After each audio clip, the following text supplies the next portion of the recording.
Hey, so good afternoon or morning, everybody. I got this question from one of my followers regarding my video on using Mylar bags to store some oatmeal that was left over from a big purchase.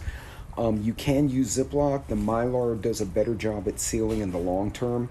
I've seen somebody use a food saver bag and actually seal one in, put the oatmeal, and then put a vacuum on it.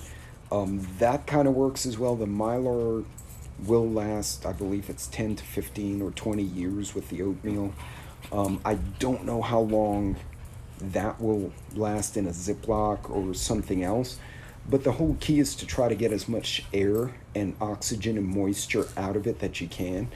Uh, it wouldn't hurt. It'll certainly extend the life if you can do a Ziploc and get all the air you can out of it. I don't know how it would work with an O2 absorber.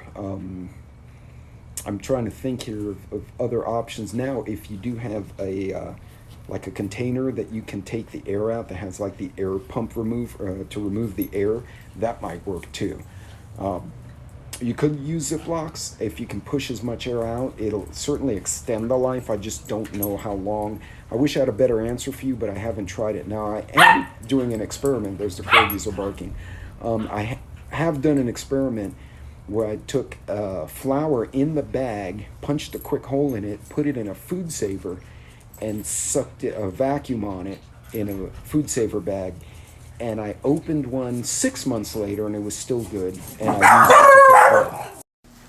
Sorry about that. The dog started talking smack to the neighbor's dog. Anyway, what I was saying is, I have done an experiment. I took a 1 pound flour bag, put it in a food saver, whole bag, punched a small hole in it so it would take the air out, and pulled a vacuum on it. I stored it for 6 months. I opened one of them, and it was fine.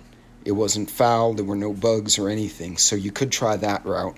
I'm going to let the other one sit a whole year and open that one. And then I got a third one. I'm going to wait a year and a half. I'm kind of doing my own experiment to see how long the flour will be preserved in the food saver bag with a vacuum pulled on it. But again, you can try to the Ziploc. The whole key, get the air, get the oxygen out. And you may have to test it. You may have to do a few batches and then open one in 6 months and see how it does. You can also use some of those big mason jars and maybe pull a vacuum on that as well. Anyway, I hope that helps. Sorry I didn't have a better answer for you. I'm doing some experiments myself, and I'll share the results once I get them. Take care.